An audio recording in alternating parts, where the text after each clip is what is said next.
Hello दोस्तों, स्वागत है आपका आपके यूट्यूब चैनल मैथ मस्ती विद रिद्धि में। आज मैं लेके आई हूँ आपके लिए समय, चाल एवं दूरी, जो हमने लास्ट वीडियो में देखा था। इसी के आगे के सवाल देखेंगे कि कैसे करेंगे। तो मैंने लास्ट वीडियो में आपको एक कॉन्सेप्ट बताया था कि समय का अनुपात चाल के अनुपात का उल्टा होता है और चाल का अनुपात समय के अनुपात का उल्टा होता है। इसी बेस पे हम और सवाल करेंगे और देखते हैं, कुछ नए सवाल भी देखेंगे। लेकिन वीडियो स्टार्ट करने से पहले अगर आपने अभी तक अपने चैनल मैथ मस्ती विद रिद्धि को सब्सक्राइब नहीं किया तो प्लीज इसको सब्सक्राइब करें एंड बेल आइकन प्रेस करें, जिससे नेक्स्ट वीडियो की नोटिफिकेशन आपको प्राप्त हो।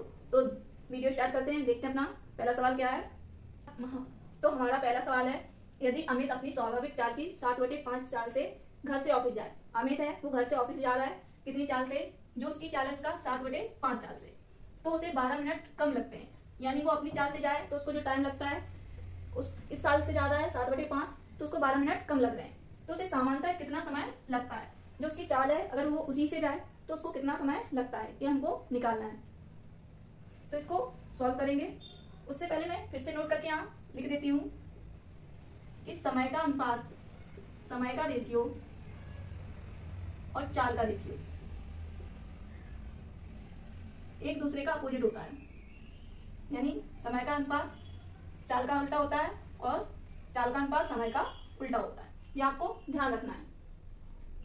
चलो देखते हैं, सवाल दिया है यदि हमें, यदि अमित अपनी स्वाभाविक चाल की 7/5 चाल से घर से ऑफिस जाए। यानी अमित अपने घर से ऑफिस जा रहा है, किसी चाल से जा रहा है, तो उसको जो उसकी चाल है उससे नहीं जा रहा है, उसकी 7/5 चाल से जा रहा है, तो उसको 12 मिनट कम लगते हैं। तो उसे सामान्यतः कितना समय लगता है? तो हमको यहाँ ये पूछा गया है, अगर अमित अपनी जो उसकी खुद की चाल है उससे जाए तो उसको कितना समय लगता है। तो इसको सॉल्व करेंगे, लेकिन उससे पहले हम फिर से नोट करके लिख रहे हैं यहाँ पे कि समय का रेशियो चाल के रेशियो का, या चाल का रेशियो समय के रेशियो का उल्टा होता है, अपोजिट होता है। समय का चाल उल्टा और चाल का रेशियो समय का उल्टा, ये आपको याद रखना है। तो देखते हैं क्या दिया हमको। चाल का अनुपात, चाल का अनुपात क्या दिया है? 7/5, यानी 7:5।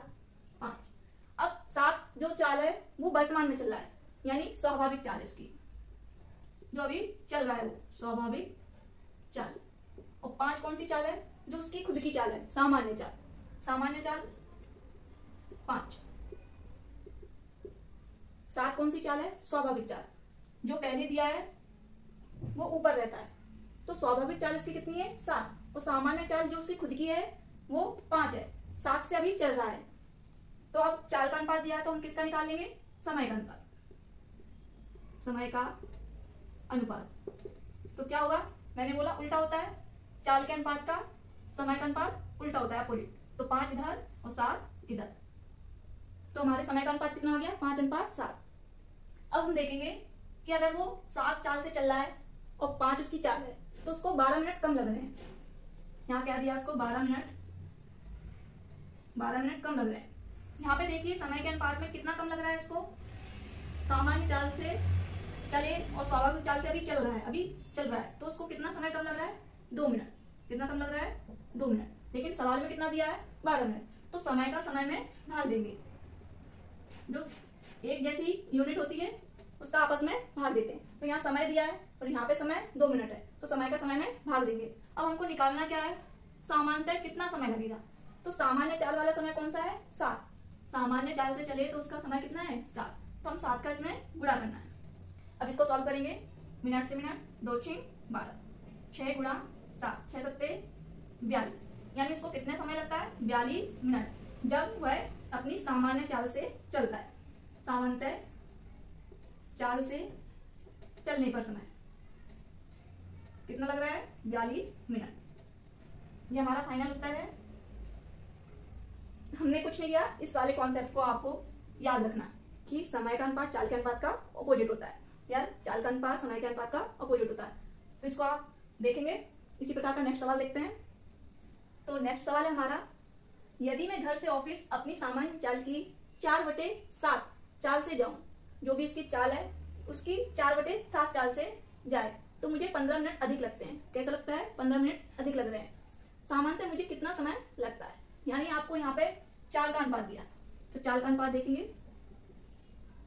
चाल का रेशियो कितना दिया है?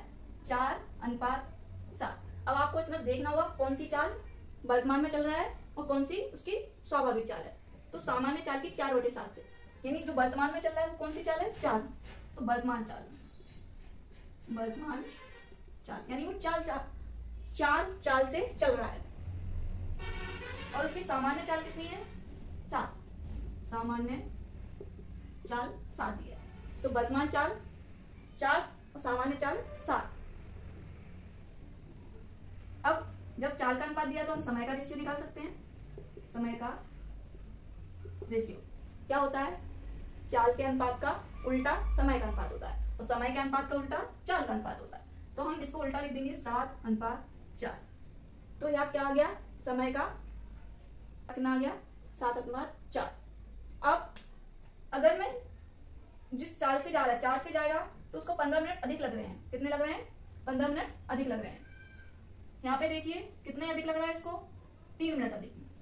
लेकिन सवाल में कितना अधिक लग रहा है, 15 मिनट। तो 15 मिनट समय दिया है, अधिक लग रहा है। यहाँ पे कितना अधिक लग रहा है, 3 मिनट।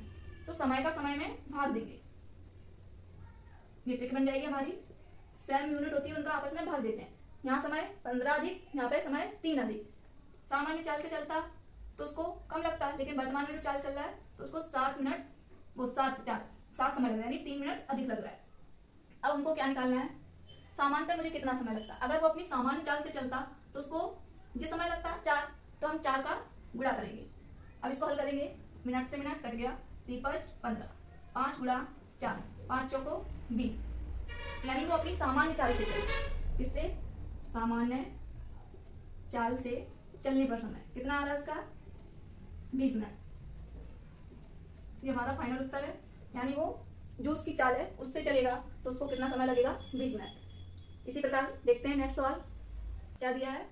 अपनी वास्तविक चाल की 5/6 चाल से चलकर एक रेलगाड़ी 10 मिनट देरी से अपने गंतव्य स्थान पर पहुंचती है। यानी कोई रेलगाड़ी है, उसकी जो भी चाल है वो उससे ना चलकर उसकी 5/6 चाल से चल रही है। तो कितनी देरी से पहुंच रही है, 10 मिनट।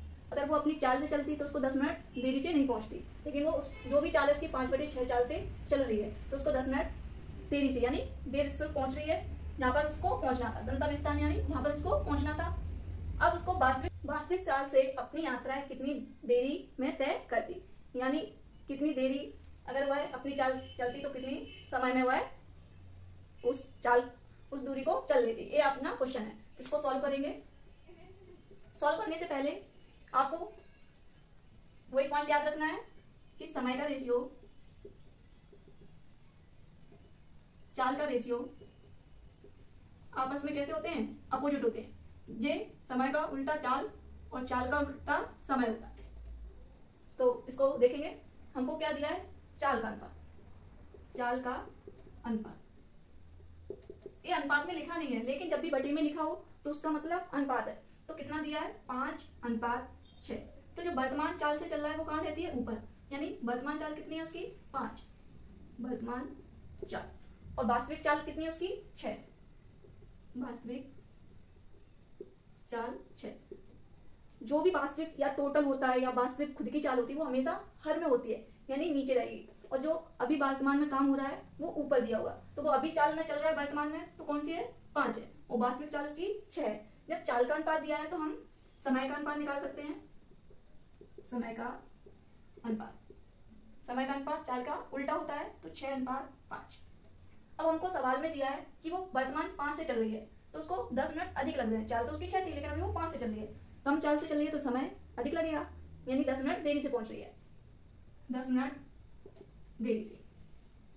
अब यहाँ पे देखेंगे समय के अनुपात में, यहाँ पे इसको कितनी देरी से पहुंच रही है, यहाँ पर देरी कितनी हो रही है, 1 मिनट की। कितने मिनट की, 1 मिनट की। तो मिनट का मिनट में क्या देंगे, भाग देंगे। अभी तक हम करते आए हैं, जो भी सेम यूनिट होती है उनका जो सवाल में दिया होता है, जो रेशियो में प्राप्त होता है, उनका आपस में भाग देते हैं। तो यहाँ पे समय 10 मिनट देरी, यहाँ पे 1 मिनट देरी। यहाँ से ट्रिक बना लेंगे अपनी, समय का समय में भाग। निकालना क्या है हमको, वास्तविक चाल का समय। तो वास्तविक चाल का समय कितना है, 5, तो 5 से गुणा करेंगे। मिनट से मिनट 1 का भाग देंगे 10 बार, 10 × 5, 10 पंजे 50 मिनट।